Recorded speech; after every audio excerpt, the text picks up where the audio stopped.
Shalom Lekulam. Es un gusto saludarles para este nuevo tiempo de estudio en Ejad que nos concede Hashem por su gran compasión. Soy Eliyahu Boz Ben Abraham y este es el podcast Aleph Tab, el que fue, el que es y el que ha de venir. En esta entrega compartiré con ustedes el material de estudio de EMC Shalom Internacional correspondiente a la primera aliyá de la Parashá número 9 que lleva por nombre Vayeshev y que significa y se estableció y se asentó. Aquí por supuesto refiriéndose al patriarca Jacob en la tierra de su padre Yitzhak. Esta aliyá la podemos encontrar en el libro de Bereshit o Génesis capítulo 37 versículos 1 al 11. Antes de empezar damos gracias al Elohim Altísimo, a quien en adoración cantamos melodías en su nombre y proclamamos sus maravillas, al que defiende la causa de su pueblo Israel, que está dispuesto a retornar a su soberanía para edificar así la nueva Jerusalén, porque reconoce su reinado sin fin y justo juicio que emana de su trono de gracia. Y hacemos esta verajá, la bendición por la lectura de la Torah. Baruch ata Adonai Eloheinu melech haolam asher bachar banu mikol ha'amin venatan lanu et torato. Baruch ata Adonai noten haTorah. Amén. Bendito eres tú, nuestro Elohim, Rey del universo, que nos has elegido entre las naciones y nos has entregado tu Torah. Bendito eres tú, Rey eterno, dador de la Torah. Iniciamos esta nueva parashá que lleva por nombre Vayeshev en el capítulo 37 versículo 1 del libro de Bereshit. Jacob se estableció en la tierra donde su padre había residido como extranjero, la tierra de Canaán. Este pasaje deja un leve aire de ironía en la sintaxis del mismo. Jacob se estableció donde su padre residió como extranjero. Cada palabra del Eterno tiene un propósito y es de despertar en nosotros esa capacidad de análisis y profunda enseñanza, buscando en nosotros un despliegue de entendimiento y superación del intelecto para que de esta manera podamos darle un verdadero sentido a nuestro propio desarrollo. Es un deleite el entender cosas y ver detalles que a simple vista no muestran nada trascendental. Pero este detalle sí es relevante, pues Jacob estaba tomando una actitud diferente a su padre al querer establecerse, buscando su bienestar personal y familiar, sin dimensionar que la promesa heredada que lo envolvía iba más allá de sus propias expectativas de bienestar. No era el propósito del Eterno que él cambiara de estatus, es decir, de vivir como peregrino en esa tierra, pues no solo esta promesa cobijaba a los patriarcas de Israel hasta el establecimiento de la nación, sino que dicha nación aún no ha sido establecida bajo los parámetros divinos dados en la promesa que recibió Abraham, pero falta poco y mientras que se da, cada uno de nosotros debe aprender a vivir como peregrino donde quiera que esté. Primera de Pedro nos dice en el capítulo 2 versículo 11: Queridos amigos, los aliento a ustedes como expatriados y residentes temporales que no se dejen dominar por los deseos de su vieja naturaleza que siempre están batallando en contra de ustedes. Capítulo 37 del libro de Bereshit, versículo 2, en la primera parte nos dice también: Esta pues es la descendencia de Jacob. A los 17 años de edad, Joseph, la historia de Jacob, quien recibió por bendición el nombre de Israel, toma figura profética en Joseph, su 11º descendiente directo, hijo de su amada Rachel, para dar forma a la historia y guardar en sus detalles y eventos los dibujos y símbolos más evidentes que la Torá nos da del plan más crucial de toda la Biblia, la redención de Israel. Como creyentes en el Mesías Yeshua, Mesías de Israel, nos debemos sumergir en esta historia familiar y dejar que nuestra mente, guiada por el Ruach de la verdad, nos muestre lo más sublime del plan redentor. En los capítulos siguientes podremos ver cómo Joseph y Yehudá toman protagonismo sobre todos los hijos de Israel. La descendencia de Joseph representada en Efraín como poseedor de la primogenitura. Lo vemos en Jeremías o Yimeryahu capítulo 31 versículo 9 que nos habla: Vendrán con llanto y con compasión los guiaré. Los conduciré a los arroyos de aguas por un camino parejo donde no tropezarán, porque yo soy siempre un padre para Israel, Efraín es mi primogénito. También lo confirma Primera de Crónicas, capítulo 5, versículos del 1 al 2. Los hijos de Rubén, primogénito de Israel, él era el primogénito, pero cuando profanó el lecho de su padre, su derecho de primogenitura se le dio a los hijos de Joseph, hijo de Israel, de modo que no fue registrado como primogénito en la genealogía, todo por deshonrar a su padre mediante la relación que sostuvo con Bila. Y aunque Jehudá llegó a ser más fuerte que sus hermanos y de él procede un príncipe, el derecho de primogenitura fue de Joseph. Y Jehudá, bendecido con el principado o el cetro de gobierno de Israel, como lo narra Génesis o Bereshit 49 desde el capítulo 10. El cetro no se apartará de Jehudá, ni la vara de gobernante de entre sus pies, hasta que venga a Shiloh, y el homenaje de los pueblos será suyo. Desafiando hoy así el entendimiento de muchos predicadores que tratan de explicar con certeza de dónde provienen las tribus perdidas de Israel. Información y revelación que solo toma sentido en las raíces hebreas de la fe. Nuestra escuela de desarrollo doctrinal defiende todas las profecías y demostramos que el concepto casa de Efraín y casa de Jehudá aún está vigente y en pleno cumplimiento hasta la venida del Mesías Yeshua. Capítulo 37, versículo 3 de Bereshit continúa narrando: sucede que Israel amaba a Joseph más que a todos sus hijos, porque este era el hijo de su vejez y le había hecho una túnica ornamental. Podemos discernir muchas razones por las cuales Jacob amaba a Joseph más que al resto de sus hijos. Sin embargo, un detalle que vemos al venir a la Torá es que los patriarcas en general, y Jacob en este caso, no solo eran hombres de sabiduría o ancianos, sino que aún el don profético en ellos estaba establecido por el Eterno. Bereshit 20, capítulo 7 nos dice: por lo tanto, devuelve la esposa del hombre a él ahora. Él es un profeta y él orará por ti para que vivas. La palabra Naví es profeta, la encontramos en el Strong con el número 5030 y significa o quiere decir hombre inspirado. 5012 y habla de la acción de profetizar, hablar o cantar por inspiración en predicación o simple discurso. Esto quiere decir que la misión de dar a conocer a Yod-Heh-Vav-Heh como el único Elohim era una tarea constante de los patriarcas y aún de toda la simiente incorruptible de la que habla la Escritura. Primera de Kefas o Pedro, capítulo 1, versículo 23 nos dice: ustedes han nacido de nuevo de lo alto, no de una semilla que se corrompe, sino de una incorruptible, por medio de la palabra viviente de Yod-Heh-Vav-Heh, permanece para siempre. Esta es la característica más elevada de ser poseedores de la simiente incorruptible, que la palabra del Eterno Yod-Heh-Vav-Heh permanece para siempre en nosotros. Este don profético en Jacob permitiría discernir que Joseph venía con un propósito más elevado que cualquiera de sus hermanos, pues en él estaba la simiente para la multitud de naciones, como lo vemos en Bereshit 48, versículos 18 y 19. Joseph le dijo a su padre: no lo hagas de esa forma, mi padre, porque este es el primogénito. Pon tu mano derecha en su cabeza. Pero su padre rehusó y le dijo: yo sé eso, hijo mío, yo lo sé. Él también se hará un pueblo y él también será grande. No obstante, su hermano menor será mayor que él y su cera formará multitud de naciones. La importancia en el propósito de vida en Joseph estaba enmarcado de igual forma en un profundo amor por parte de su padre.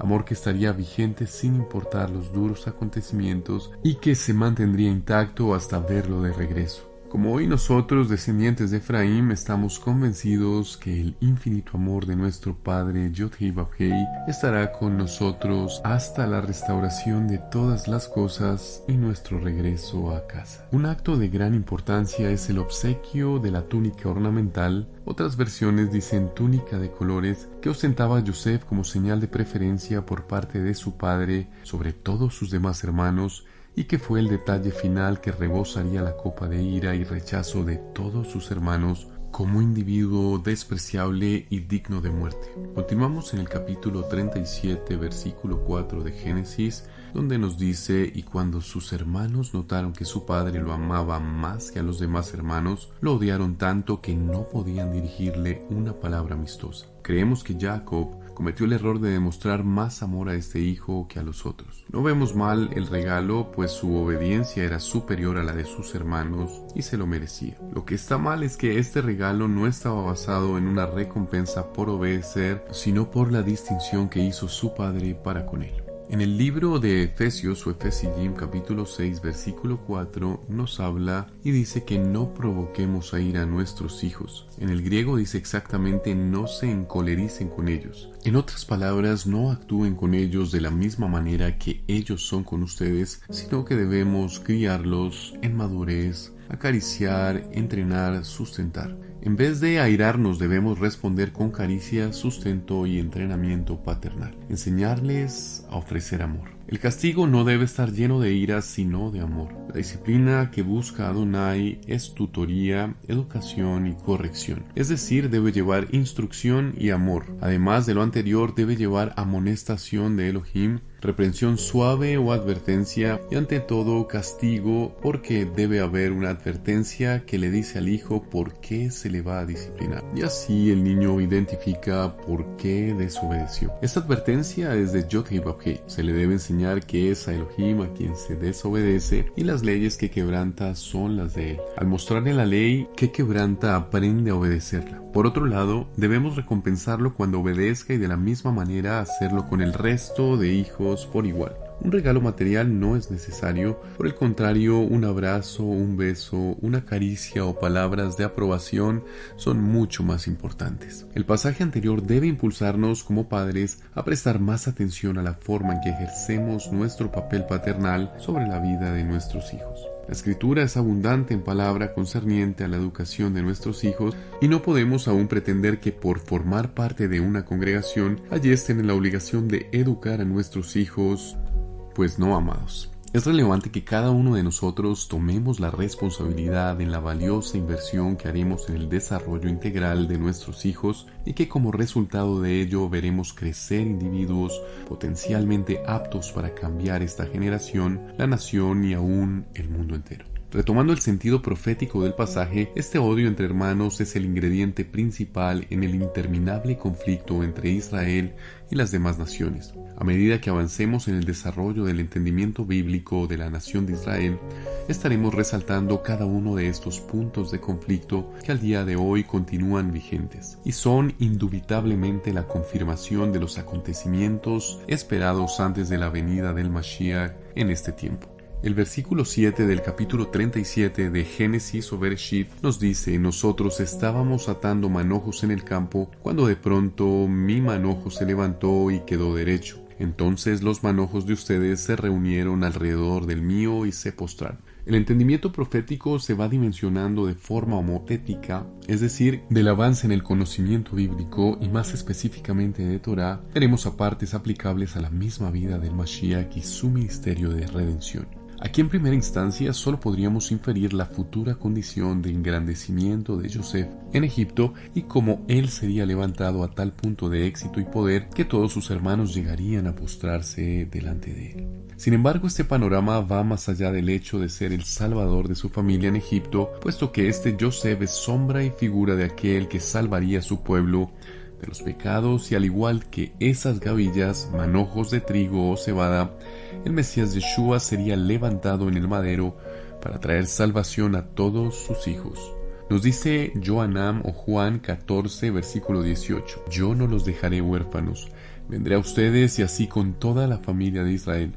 Y Efesios 2 versículo 19: así que entonces ya no son extranjeros ni desconocidos, por el contrario ustedes son conciudadanos con el pueblo de Yod Hei Vav Hei y miembros de la misma familia de Yod Hei Vav Hei. Esta es la mismísima casa de Efraín, el descendiente primogénito por bendición de Jacob, quien lo adoptó como su propio primogénito en Bereshit 48, versículo 17, que nos dice: cuando Yosef vio que su padre estaba poniendo su mano derecha sobre la cabeza de Efraín, pensó que se había equivocado, así que tomó la mano de su padre para moverla de la cabeza de Efraín a la de Menashe. Así no, padre, le dijo Yosef a su padre, que el otro es el primogénito, pon tu mano derecha sobre su cabeza. Pero su padre objetó diciendo: lo sé, hijo mío, lo sé. Él también llegará a ser un pueblo, y también será grande, pero su hermano menor será más grande que él, y su linaje será suficientemente numeroso para formar naciones. Además, es confirmado en la voz del profeta Yirmiyahu, capítulo 31, versículo 9,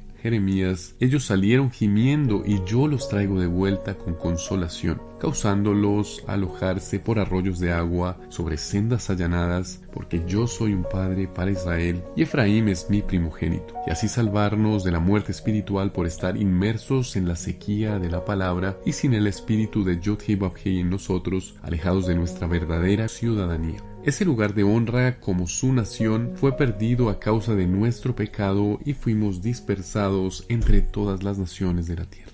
El capítulo 37 del libro de Bereshit en su versículo 8 nos dice: y lo odiaron aún más por lo que decía. Yeshua también fue odiado entre sus hermanos a causa de sus palabras. Lo vemos esto en Johanán o Juan capítulo 15 versículos 22 al 25. Si yo no hubiera venido ni les hubiera hablado, no tendrían pecado. Pero ahora no tienen excusa por su pecado. El que me aborrece, también aborrece a mi Padre. Si yo no hubiera hecho entre ellos obras como ningún otro las ha hecho, no tendrían pecado. Pero ahora las han visto y aún así nos han aborrecido tanto a mí como a mi Padre. Pero esto sucedió para cumplir la palabra que está escrita en la Torá de ellos. Sin motivo me aborrecieron. El capítulo 37, versículo 9 de Bereshit nos relata: el sol, la luna y 11 estrellas. Esto es una visión profética del reino milenial, donde al inclinarse el sol ante Yosef, que es un tipo del Mesías, realza el hecho de que la luz que iluminará en la segunda venida es la de él, no la del sol. Este cederá su luz para dar paso a un resplandor superior,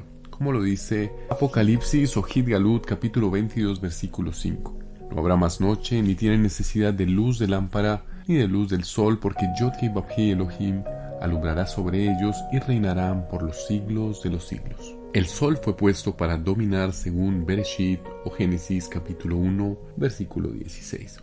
Elohim hizo las dos grandes lumbreras, la lumbrera mayor para regir el día y la lumbrera menor para regir la noche y las estrellas. El día y la luna para dominar en la noche. El fin de los tiempos estará anunciado por momentos en que la luna y el sol declinarán en su luz, o sea, su poder. Ezequiel 32, versículo 7 nos dice en ese respecto: cuando yo te haya extinguido, cubriré el cielo y haré que se oscurezcan las estrellas. Cubriré el sol con una nube y dejaré de alumbrar la luz de la luna. El libro de Joel, capítulo 2, versículo 10 también nos dice: ante ellos tiembla la tierra, se estremece el cielo, se oscurecen el sol y la luna, y las estrellas retraen su brillo. Matillá, Mateo 24:9 también complementa: las estrellas representan a los hijos de Israel que se han de postrar como los hermanos de Joseph ante el Mashiach en el día final. Y Filipenses capítulo 2 versículo 10 también nos habla para que en el nombre de Yahoshua, versión larga de Yeshua, se doble toda rodilla de los que están en los cielos, en la tierra y debajo de la tierra. El sol y la luna hacen referencia a los padres de Yosef, Israel y Rachel. Nadie es mayor que el Mesías, como dice Juan o Johanán capítulo 8 versículos 53 al 58. ¿Eres tú acaso mayor que nuestro padre Abraham, quien murió, o los profetas quienes también murieron? ¿Quién pretende ser? Yahoshua respondió: si yo me glorifico a mí mismo, mi gloria no es nada. El que me glorifica es mi Padre, de quien ustedes dicen es nuestro Elohim. Y ustedes no lo conocen, pero yo sí lo conozco. Si dijera que no lo conozco, sería mentiroso como ustedes, pero lo conozco y cumplo su palabra. Abraham, su padre, se erigió, se alegró de ver en vida, él lo vio y se gozó. Entonces le dijeron los dirigentes yahuditas: ¿todavía no tienes ni 50 años y has visto a Abraham? Yahoshua les dijo: en verdad les digo que desde antes que Abraham naciera yo existo. Este verso va más allá en el futuro, pues Rachel no se postrará ante Yosef, pues ha muerto. Hay un alto contenido profético en toda la historia de Yosef. En el 37 de Bereshit capítulo versículo 11, sus hermanos tenían celos de él. Este texto fue tomado de la versión Kadosh para hacer el respectivo paralelo profético en la misma versión con el pensamiento de Pilato que vemos en Mateo 28, 17, incluso desde el 16. Pero los 11 discípulos se fueron a Galil, al monte que Yahoshua les habían señalado, y cuando lo vieron se postraron a sus pies, aunque algunos tenían dudas.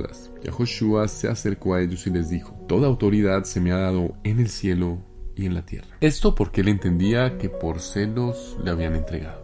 Toda Rabá, muchas gracias, imperecedero Melech, que permaneces para siempre porque gobiernas a las naciones con equidad y eres refugio para el oprimido en tiempos de angustia, y a los que confían en ti en obediencia nunca los abandonas porque te buscan con sinceridad. Gracias, gran Rey Gibor, grande y poderoso, porque en cada palabra que nos hablas podemos encontrar un propósito y elevación personal como pueblo de Israel hasta alcanzar la estatura del varón perfecto. Tu imagen visible, el Mashiach anhelado para restaurar a su nación santa, que antes de hacer parte de ella y recibir tu heredad perpetua, debemos vivir como peregrinos y extranjeros para entender nuestra identidad y conforme a ella formar una decisión comprometida y responsable frente a nuestra manera de pensar y actuar, que haga una diferencia clara con respecto a las demás naciones y dejando atrás toda actitud y comportamiento nocivo y dañino para nuestra comunión contigo y por ende nuestro crecimiento espiritual. Eres increíble, grande y supremo amo del universo, porque la manera en que nos presenta su plan de redención a través de la figura profética de Joseph como Mesías sufriente, y luego lo exaltas como tú mismo lo harás al venir con cetro de poder a juzgar a las naciones. Serás grandemente exaltado, toda rodilla se doblará y toda lengua confesará que tú eres Adón y Rey, quien siempre consideraste y a pesar de nuestras transgresiones llevar a cabo tu plan redentor guiado por tu Ruach HaKodesh y tu palabra, tu Dabar, tu Derek, tu camino de verdad, de Emet y Hay, vida. Yeshua, la salvación que solo de ti podía venir porque no hay otro fuera de ti, porque solo por tu Rajem, tu misericordia, y porque tu plan no se detiene por ninguna circunstancia, a menos que así lo tengas contemplado, seríamos como Efraín disperso entre las naciones, ahora con la identidad correcta hebrea, que al haber cruzado del sistema religioso incompleto que usaba un versículo fuera de contexto como excusa perfecta para con anécdotas y mucha emocionalidad conmover temporalmente grandes escenarios, que al haber hecho Teshuvah, retorno y Tikkun, rectificación, como herederos de la primogenitura y la promesa de la Eretz prometida a la tierra, decidimos valorar, obedecer y cuidar con temor y temblor. Hemos orado en el nombre y por los méritos de nuestro Adón Beshem Uvem Hashem, Yeshua HaMashiach. Gracias por acompañarnos, Ahim y Ahiot, en el estudio de la primera aliyá de la Parashá Vayeshev. Shalom, shalom amados, y si el Eterno lo sigue permitiendo, nos encontramos en otro episodio de Aleph Tap, el que fue, el que es y el que ha de venir.